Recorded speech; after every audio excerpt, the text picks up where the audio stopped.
Guess who is back again? Hello, everyone. Welcome to another episode of Sisterly Love. It is that time of the month again, and I get to be featured on my lovely wife's podcast, Miss Shaina. Shaina, you want to tell them about what we're going to discuss today? Yeah, so this episode is all about finances, or really about the power of your dollar or your money. We've been talking about college all this month, how it's great to go there. But one thing that Chris and I noticed, especially when we got married, was that we were never fully educated in middle school, high school, college, whatever, about the power of our personal money. Sure, we were taught calculus, pre-algebra, how to count, how to subtract, how to divide. But as far as actually managing your money to set yourself up for success, especially after college and you're working a real job, that's not really taught to you. So we wanted to discuss why it's important to have your finances in order, your money, knowing where all your money is, and having that all set up so that you can do amazing things for yourself and for others around you. Disclaimer before we get into this. Shaina nor myself have any background in accounting, finance, or anything like that. We're simply sharing information with you that we have put into practice and that we have seen work and seen be successful, basically.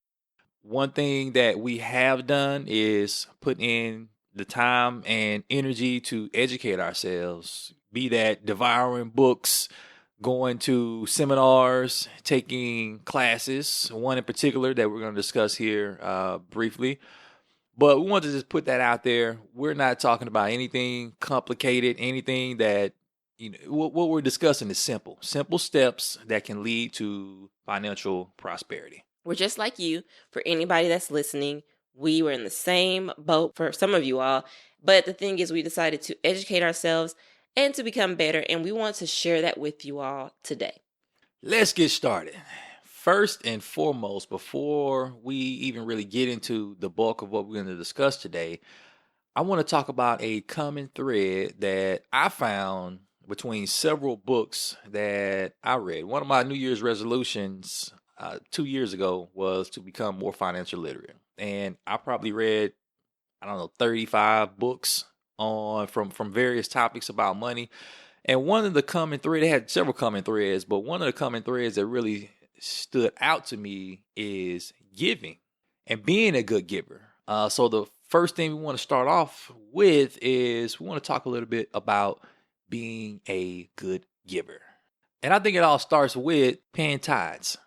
Okay, now do not press stop. Do not close the app out. Look, oh man, they talking about paying tithes. I didn't tune. I want to see how to get out of debt. But hear us out on this. I'll speak from my personal experience, and Shaina can kind of give some feedback on her personal experiences. I was a tipper. People talk about you go to church and you tip God. You put $20 in the bucket in the offering tray. You go out there. You may be feeling pretty good about yourself. You put 100 in there. This month, but for a long time, I was tipping God. I would go to church and I wouldn't pay anywhere close to 10% of what I was bringing home. But when I finally got to that point where, Chris, you need to be obedient. And I decided to give the full 10% of, what I was bringing in. I'll be honest with you. The first month was kind of uncomfortable, but from that month on, it started to become one of the easiest things in the world to do. And I did not miss a thing. All bills were paid on time. I even had money left over to do those things I like to do. So, you're not losing from that standpoint. You're actually gaining, and you're not just gaining, you're going to get everything that you're putting in. You're going to get it back and then some, but it's not just in the monetary format. That is a word. That's a word. Okay. We're going to flow with that one today. You get it back with opportunities as well, with people coming across your path, people just reaching out to you out the blue that just want to bless you with something. You're going to get it back, and when you're going to get it back, it's going to be multiplied. I completely agree with Chris about that. Is on top of tithing, which is a form of giving, you have to have an open hand in order to receive. So if you're holding your money so tight, like your fist is in a wad because you do not want to give, you do not want to let go of that money, whether it be to God or just to be a blessing, how can you then turn around and receive anything if that same hand or that same fist is closed? So you have to, of course, be a cheerful giver, have an open heart to give and to share, but also realize that there are blessings that will come when you give. It's that song that I remember that we used to sing as a child. It was, give and it shall be given to you. Good measure, pressed down, shaken together, and running over. It's true. It's very true. And Thank, sorry thank, if that was a little thank scratchy. you for I that. haven't warmed up my voice. But you just have to be able to give and realize that that's important. And if you look at tithing too, really just think of it as you're giving something that's not yours anyway. And it's 10%. Really, what's 10% when you think about everything else that you spend your money on and how you set up your expenses? Yeah, it may feel like you can really do something else with that money at the time, but just know that you're setting yourself up for success and you're honoring God when you give. I will hope that you feel confident enough in your church to give your tithes, but just know that giving it unto God is honoring Him and you're being obedient, and it's not gonna hurt you anything to give that 10%. Well put. So that was the first thing, is being a good giver. The next thing is going out and getting some wisdom for yourself, not just going off of what your good friend told you or your parents told you or your brother told you, but actually taking time to get some knowledge, some wisdom for yourself. And one of the things that I like to talk about that was extremely beneficial for Shaina and I, Dave Ramsey's Financial Peace. If any of you all familiar with Dave Ramsey, he's a financial guru. He has a talk show, Mm-hmm. radio show. Yeah, so he also has a curriculum that Chris and I used, and we just stand so strongly behind it. It's called Financial Peace University. And why this is a great thing to take on if you're really wanting to get more knowledgeable about why your money matters, where every dollar is going, how you can get out of debt, how you can see financial freedom, understanding what mortgage interest rates, all that stuff, loans, everything. Why this is amazing is because he really breaks it down on a very simple level. You don't have to have had a degree in accounting or all these financing experience. You don't have to have been working at a bank. None of that. It's set up for us, the everyday American, the everyday individual, to really understand money. And especially if your goal is to get debt free, this curriculum is amazing. I stand behind it. Chris stands behind it 100%. We decided that we wanted to take this before we got married because we really wanted to set ourselves up for success in our marriage. And one of the top reasons why a lot of couples get divorced is because of financial arguments and issues. So to counteract that, we took a step forward and said, we're going to educate ourselves and we're going to go into this marriage to really make a difference in each other's lives financially and just set ourselves up again for success. And I'm going to tell you guys, by taking this course, Financial Peace, it's been amazing. So if you don't do anything else or don't hear anything else from what we talk about today, know that you should really seek out this Dave Ramsey Financial Peace University course. If your church is having a life group on it, join it. I promise you, you will see a return in your investment if you stick to the plan, and you will become so much more knowledgeable that you can't help but flourish as you grow as an adult. One thing I want to comment on, what I'll piggyback on what Shayna was saying, is that Financial Peace University, it gives you simple steps to follow. Simple steps. Now, you have to be disciplined in your application of those steps, but it's nothing super complicated. You don't have to be a CPA or accounting wizard to be able to understand. I mean, he really breaks it down and put it in simple terms. One of our favorite things about putting some of those simple steps into practice was what he called the debt snowball.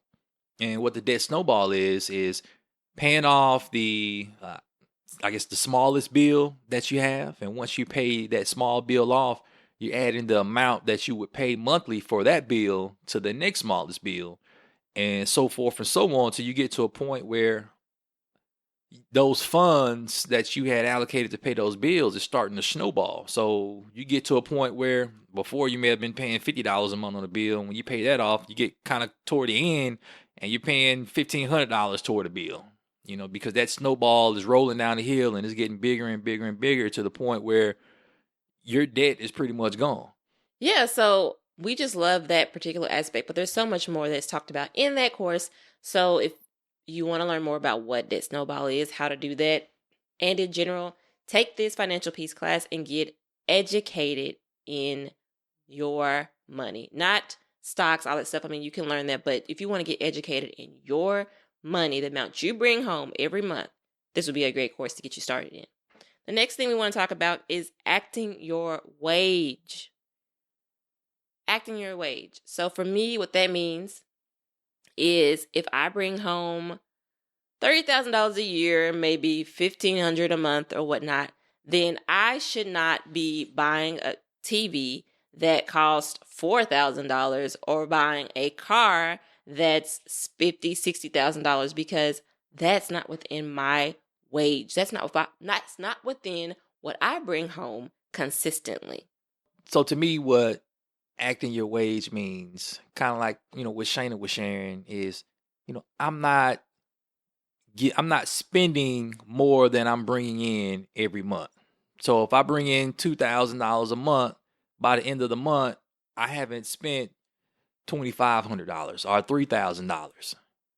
Acting your wage simply means I'm delaying that gratification for that nice little new shiny purse or car or whatever it is. Shiny purse. Well, it is sisterly love. Go ahead. Ladies, no, I just thought it was shiny things, right? Shiny ring, patent leather. Continue.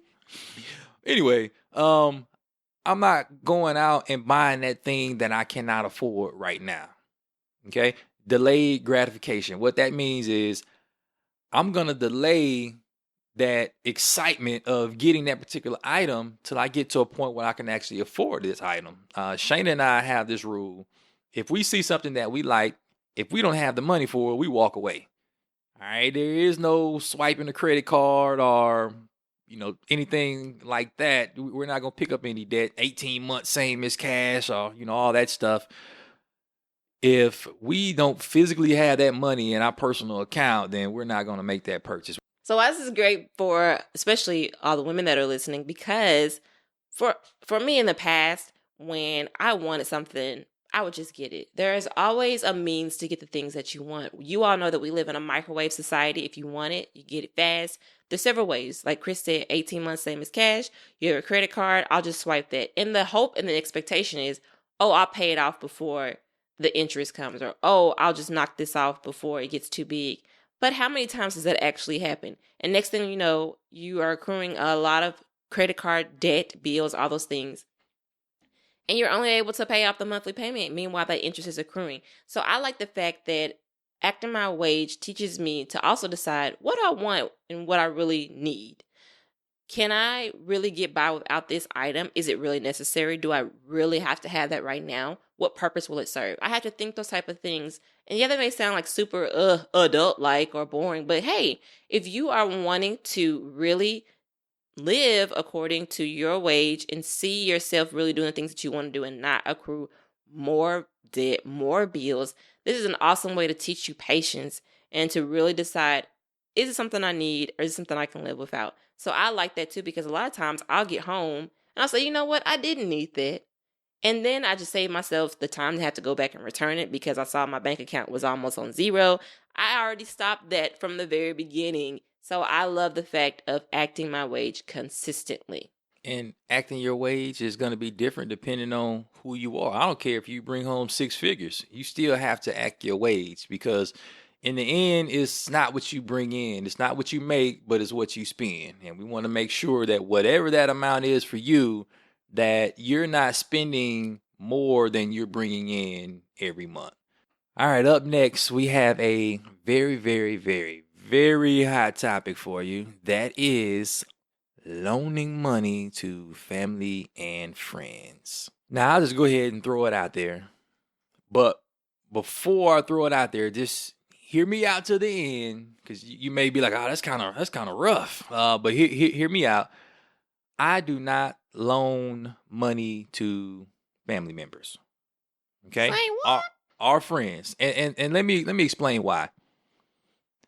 Now, if I have it to give, then I do not mind giving. Someone, a family member comes, "Hey, I got this going on, and this just came up. You have $300, and if I have it to give, I'm like, yeah, all right, I'm gonna give it to them. I'm not gonna loan it to them expecting them to pay me back. The reason is, I mean, just think about this for a minute. When I loan someone money, a family member or a really close friend, it makes that relationship kind of weird if you think about it. Because when I'm around them, all right, yeah, we cool, hi, but you still thinking about, hey, they owe me $300. And, you may not say nothing, but, 2 months go by, 3 months go by, and you're like, all right, it's been 3 months. And don't let them come in there with some new shoes on or a new purse or something and they haven't paid you back. Bruh, You're going to be real you got new shoes, you can't pay me back. You don't know what's going on. You still owe me money, but you're over here flossing? It's just going to make the whole relationship very awkward, and somebody's going to get mad. And another thing is, I want to know why you are needing money. Especially, you have someone who just consistently asks for money. My thing is, I'm trying to find out, why are you mismanaging your money where you have to be in a position where you got to ask for money on a consistent basis. Think about an alcoholic, someone who has an issue drinking. They can't be around alcohol because every time they're around it, they just get drunk. Am I going to go out my way and buy that person a drink? I know you got alcohol problems. You got issues with being, with alcoholism. I'm not going to buy a drunk a drink. Right? Yeah. Now, I mean, that's an extreme example, but it's true. The same way with finances, if you have money management problems, I'm only hindering you. I'm not helping the situation at all if every time you need $150 here, I need $400 here, or $200 there. Why are you consistently needing to borrow money? I want to find out what is the money management problem, and I'm not going to buy a drunk a drink. I'm not going to keep contributing to your mismanagement, because this is my money. I go out and I earn this money. I work hard for it. You need to cut it. You work hard for your money, and you have to be, if you want to get yourself in a place where you are happy and content, you can't always be there for other people financially. I know that sucks. You especially want to help your family. You want to help your close friends. I get it. I've been there too. But how can you help anyone if you can't first help yourself? Okay? Really start analyzing what is an emergency and what is not. Is this person really in a bind? Are they need your help or something terrible is going to happen? Okay, I get that. But if they are consistently coming to you, you are not being a help. You are being their cash machine. You are their ATM. They know that you are there and you will give them money consistently. So why do they feel like they have to get their own selves together? If you want to get yourself out of a rut that you're in and you want to see a difference in your life, you have to get yourself together. First, you have to get your finances in order. And sometimes that means that you're just going to have to tell people no. I know it's hard to say no, but listen, if you don't care about yourself, nobody else will. Nobody's always going to be looking out for you. You have to look out for yourself. So say no. And if you're going to give, be able to give that and it not hurt you for the month or for you to put food. It's not taking food out of your mouth. And be able to just say, hey, don't pay me back. But if it's a situation where you're looking for your money, then maybe you shouldn't be giving, because that means that you're not in a place where it's not going to affect you. Think about this. We've all took trips on airplanes. When you're on a plane, on the runway, before you take off, that flight attendant is going to sit there. She's going to go over all the instructions, but she's going to say, in case of failure in cabin pressure and the little mask drop down, they always say, put your mask on first before you try to assist anyone else. That's right. Right? How am I going to be a help to my child that's right there if I'm passing out? So just take care of yourself. take care of yourself. But really, and we're not trying to sound selfish or anything like that. You're in a much better place when you have taken simple steps to have that financial freedom. I'm gonna tell y'all, it is so easy to bless people when you don't have that little debt rain cloud following you over everywhere you go. And it makes you feel good. Me personally, I feel just as good as the people I'm blessing just because I'm in a position where I can do it, for someone else. And if you're educating yourself, then why can't they? If you're taking those steps and you all coming from the same place, then why can't they? We're not saying, like he said, you can't help, but until you get your own self in a place that you need to, you really need to start monitoring who you're giving your money to and how frequently. Last but not least, for the steps that really help Chris and I to be financial freedomers. I know it's such a weird word. It's having vision. Now, I love the idea of having vision because in Habakkuk 2:2, this is one of my favorite scriptures. Write the vision, make it plain so you may run when you read it or so others can run when they read it. I like this because Chris always says this, and I'm not sure where he got it from, but he says, don't think of why you can't afford it, but think of how you can afford it. You do not have to make your visions fit your current income or current amount. Right. It's the whole purpose of a vision is having a goal and a dream bigger than yourself, bigger than your current state. And you should never shrink yourself to where you are right now, but think of how can I get further? What am I really believing God for? Bring it to Him, make your request made known, and then start making steps towards having that happen. And why we bring up vision and finances is because you can have a vision for yourself to say, I've always wanted to take this trip.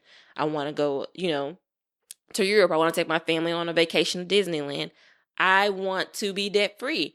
I don't want to have to owe anybody anything. Or maybe it says my vision is to have a fully paid off car. Whatever your vision is in finances, you can have one. You can set yourself up to start thinking, how can I afford it? How can I make this dream a reality? Bringing it before God, speaking it, confessing it, like Candace and I had talked about previously about confession and whatnot. But just start aligning the vision up to see it actually come into fruition. Right. Where I got that from was one of the greatest selling business books of all time. I'm sure everyone's heard of it, Rich Dad, Poor Dad. And the reason behind what the quote that Shaina was using, when you say you can't afford something, your brain immediately stops working. It stops thinking on it. It's like a brick wall goes up. I can't afford it, so let's go on to the next thing. But when you say, how can I afford this? You're putting your mind to work. You're thinking about all these different ways, how you can be creative, different ways to make these things happen. Don't look at something and say, well, I can't afford it, but instead to say, well, how can I afford this? And another thing that Shaina mentioned is do not shrink your dreams to match your income. Okay, so if I'm bringing in a certain amount of money every month, if I have a dream to really do something great, but I don't see how that can be possible with my current education or with my current level of income, I can't go and just put that dream away in a suitcase somewhere, never to be seen again. I don't know where suitcase came from. Anyway, just flowing with but don't shrink your dreams to match your income because you never know. That's why it's so important to not only have those dreams, but write them down. Write down your goals for the next year, for the next 5 years. A lot of times we make up a vision for ourselves, career-wise, spiritually, but we don't really think about our finances sometimes. So set up a vision for yourself financially and you'll set yourself up for success. Now, before I give my testimony, I want to remind you guys that you can always catch up on past episodes on iTunes and or Google Play. Just type in Sisterly Love and it'll take you right to our page and you can catch up on everything that you've missed, especially this month. If you've just been going to college or you're going back, we've dedicated that whole month to you. Check out the past episodes with Candace and I on it and with my sorority sister on it when we talked about Greek life, especially for MPHC. If you want to know how to follow us, you can follow us on Twitter and on Facebook. Twitter is Sisterly Love Pod, Pod, and Facebook is Sisterly Love Podcast. If you've really enjoyed so far what Chris and I have talked about on this week's episode, send us an email letting us know, sisterlylovepodcast@gmail.com. If you have a topic that you want to hear us discuss on the show, then you can go to sisterlylovepodcast@gmail.com as well and shoot us off that there. We want to always hear from you, so don't be shy, okay? Now, before we close this on out, I just want to give everybody my testimony of why it was so important that not only we discuss this, but how this has really helped me. I always tell you guys, I don't talk about anything on the show that I haven't experienced, don't know about, don't have a resolution to. And in this case, I have been exactly where you all have been. You want to see yourself be free, especially of Sally Mae. She may change her name to Navian, but guess what? She's the same devil, and we're all trying to be free. December 31st, 2014, I was writing out my goals for 2015, and I was pretty much done. I was sitting down, finished writing it out, and the Lord really spoke to me about putting down, paying off my student loans. I realized that everything that I had on my list so far were things that I could take care of by myself. I really didn't have anything on my list that stretched my faith. So he kept dealing with me the next day. I kept hearing, what about your paying off your student loans? You should write that down. So finally I said, you know what? I'm going to be obedient and I'm going to trust God and I'm going to write this down as one of the goals that I have for being debt free. I don't know how I could have it done. But again, that goes back into what Chris and I were talking about, a vision. It's not about what you can't do. It's about how it can be done. And even if you don't know at the time, still really pursue it. So I just started, I talked to Chris about it and we said, great, we're going to bring it before the Lord and we're going to just trust in him to make this possible. Because we knew that we could not do it on our own, but through God and through faith and through obedience, this would come into fruition. We had faith. So we started doing the principles that we just talked to you guys about. We kept tithing. We never stopped tithing. We gave the full amount. We didn't tip like Chris said. We really just brought it before God and we were sensitive to him. If he told us to bless somebody, we did that, whether it be, and it doesn't have to be, when we talk about blessing y'all, it doesn't have to be paying off $1,000 bill for someone or everything. It can be easily taking them out to eat. It could be having them over for dinner. It could be giving them some clothes or some shoes that they need. Just being open to be a blessing. We did that. We tithed, we blessed. We also acted our wage. Everything that wasn't a necessity, we did without. After we paid our utilities and the things that were necessary to keep food on our table and keep the lights running in our home, everything outside of that went towards paying off this bill. We acted our wage and we stayed consistent with what we were doing. We also, we took the financial peace course. Like I said, we started that before we got married. So we stayed on those principles about what David Ramsey talked about in that curriculum. And we were really conscientious of where every dollar was in our account. And I'm proud to say that in June of this year, Chris and I paid off over $20,000 in student loans. And I am so free. I'm so thankful because I am no longer a slave to the lender. And I attribute that all to being consistent, trusting in God, sticking to what I've learned, really applying it, having faith, and stretching myself. I want to encourage you all because I've been exactly where you are. I've been paycheck to paycheck. I've been where I'm concerned about how much is in my account. I've been there where it's saying, well, I don't know if I should really give this because this could go to something else. I've done all of that. I've been there. And there's been times where I felt like, is this even working? Because I'm not seeing a change yet. But just stay consistent. You will slowly but surely see results. And you will be able to turn around and say, look at God. Look at what has been done. Look what I've learned. Look how I've applied this to my life and how I'm changed, and you stick to it. You will see yourself not living the life that maybe your mother, your father lived, or how your family was. You will really set yourself up for success, for not only for yourself, but for your future, for your children. And it'll be so light and it'll be so easy because you did the things, you did the work now. So if this encourages you at all, and you want to start, but you're not sure, you want to get started, but you don't have anybody that you can really share your emotions, your feelings, or things that come up, email me, tweet me, whatever. Go on my website. I'm there. I'm here for you. I want to see you succeed. I want you to be free. I want you to live the life that you've always dreamed. And the best way to do that, outside of having a great relationship with God, is getting your finances in order. So that's it for this week's episode. We will be back with another one next week. So until then, we'll see you later. Peace. Have a good one.